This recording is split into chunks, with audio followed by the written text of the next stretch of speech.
Hello students of class twelfth. बेटे आपका जैसे ही आपका क्लास ट्वेल्थ का वर्क है, मॉडर्न मैथ आपका है, आपको पता है आपकी एक्सरसाइज 7th बी जो मैंने प्रीवियस वीडियो में आपको पूरी करवाई थी, सभी की सभी एग्जांपल्स उसकी, ये बेटा उसके क्वेश्चंस हैं, 3 ही दिए हैं। बाकी आपकी जो बुक में है वो क्वेश्चंस आप कंटिन्यूटी में करते रहना, कोई भी क्वेश्चन आपको ने ब्रेक नहीं करना, छोड़ना नहीं। अब देखो बेटा, आपकी इंट्रोडक्शन मैंने करी है कुछ आइडेंटिटीज़ के साथ। ये आपकी 7th सी एक्सरसाइज के साथ इंट्रोडक्शन है। Introduction by using trigonometric identities. अब आपने क्या करना है, इस वीडियो में आपने ये चीज़ समझनी है कि हम क्या करेंगे, ट्रिग्नोमेट्रिक आइडेंटिटीज़ का यूज़ करेंगे और इस तरह के फंक्शन को सॉल्व करेंगे। साइन की power M X D X, cos की power M X D X. अगर कोस की हाईएस्ट पावर हो, अगर साइन की हाईएस्ट पावर हो तो हमने सॉल्व कैसे करना है, लेकिन कितनी हाईएस्ट, एम, यानी कि इन दोनों की पावर 4 से बड़ी नहीं होनी चाहिए। किससे बड़ी नहीं होनी चाहिए, 4 से बड़ी नहीं होनी चाहिए। 4 के इक्वल हो सकती है, 4 से छोटी हो सकती है। यानी कि अगर एम की और एन की, यानी कि कोस और साइन जैसे ट्रिग्नोमेट्रिक फंक्शन की पावर 4 से बड़ी हो तो हम ये मेथड नहीं लगाएंगे।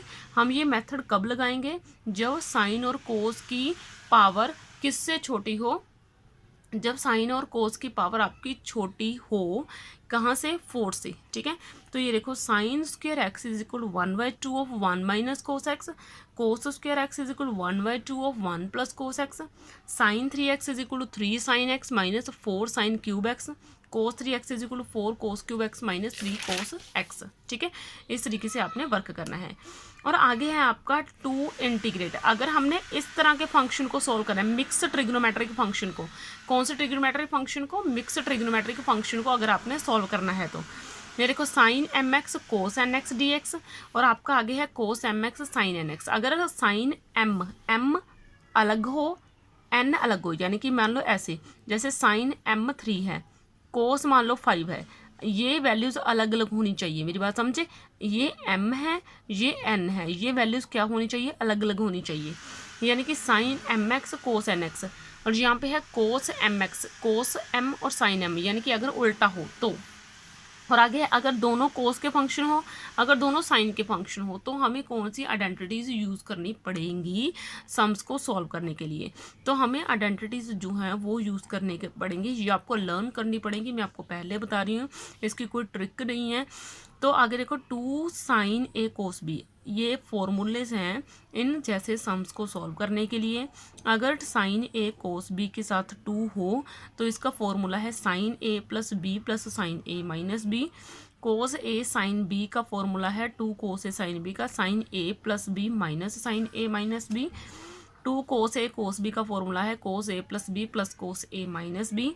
साइन ए साइन बी का फॉर्मूला है कोस ए माइनस बी माइनस कोस ए प्लस बी। ठीक है, आगे देखो, इस आपकी ना एग्जाम्पल्स हैं, एग्जाम्पल है आपकी बुक में से, मैं अभी 2 ही एग्जाम्पल्स उठाऊंगी। अब देखो, पहली एग्जाम्पल है, अगर साइन की पावर 2 हो, साइन की पावर 2, देखो m 4 से छोटा या 4 से इक्वल होना चाहिए, ये m 4 से छोटा है, तो हमें कौन सा फॉर्मूला यूज़ करना है, हमें इनमें से एक फॉर्मूला यूज़ करना पड़ेगा।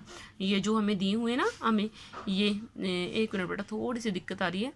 ठीक है, ये जो फॉर्मूले हमें दिए हुए हैं ना बेटा, ये इनमें से हमने एक फॉर्मूला यूज़ करा है। देखो, साइन स्क्वायर एक्स का फॉर्मूला क्या है, half of 1 minus cos 2x, यानी कि मैं साइन स्क्वायर एक्स की वैल्यू ये वाला डाल सकती हूँ एंगल, तो मैंने यही तो करा है। ये देखो, मैंने साइन स्क्वायर थीटा की वैल्यू डाल दी 1 माइनस कोस 2 थीटा बाय 2। अब साइन स्क्वायर की जगह पर मैंने इसकी वैल्यू डाल दी ये। अब 1/2 अलग कर दिया, कोस 2x/2 अलग कर दिया, और 1/2 मैंने यहाँ से बाहर निकाल दिया। जब मैं 1/2 को बाहर निकालूंगी तो इंटीग्रेशन क्या हो जाएगी, 1/2x, और यहाँ से 1/2 बाहर निकाला, साइन 2x/2 इसकी इंटीग्रेशन हो जानी है कोस 2x की, और प्लस कॉन्स्टेंट होता ही होता है। तो इस तरीके से ये फंक्शन आपका सॉल्व हो जाएगा, वेरी इजी। ठीक है, अब जैसे मैंने आपको दिया है ये क्वेश्चन, ऑब्टेन करना है हमने cos M X cos N X D X. M और एन अलग अलग हैं, जैसे मैंने अभी आपको समझाया कि एम अलग है और एन अलग है। डिस्टिंक्ट पॉजिटिव इंटीजर हैं, अलग अलग पॉजिटिव इंटीजर हैं। देखो, 2 कोस ए कोस बी, हमने ये वाली आइडेंटिटी यूज़ करनी है, पहले ही मैं लिख रही हूँ। 2 कोस ए कोस बी, कोस ए प्लस बी प्लस कोस ए माइनस बी। ठीक है, क्योंकि दोनों कोस हैं तो दोनों कोस वाली आइडेंटिटी यूज़ होगी। ये देखो, मैंने आपको करवाई थी ना आइडेंटिटीज, तो यहाँ पे दोनों तरफ कोस है तो ये वाली आइडेंटिटी हम यूज़ करेंगे।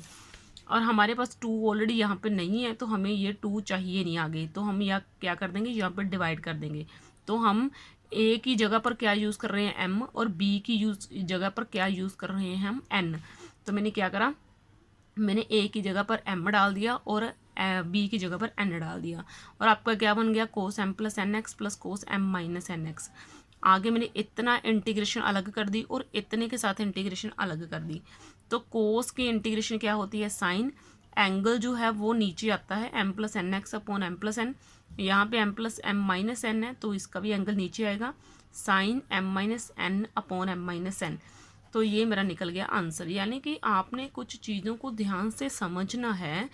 एक मैं आपको बता दूं, इंटीग्रेशन को ध्यान से करते रहना, कोई भी वीडियोस की स्किप मत करना, क्योंकि आपके सीबीएसई के पेपर का काफ़ी बड़ा पार्ट ये यूनिट कवर करता है, जिसमें डेरिवेटिव आ जाता है, जिसमें आपकी इंटीग्रेशन आ जाती है, application of the integration and application of the derivatives आ जाती हैं।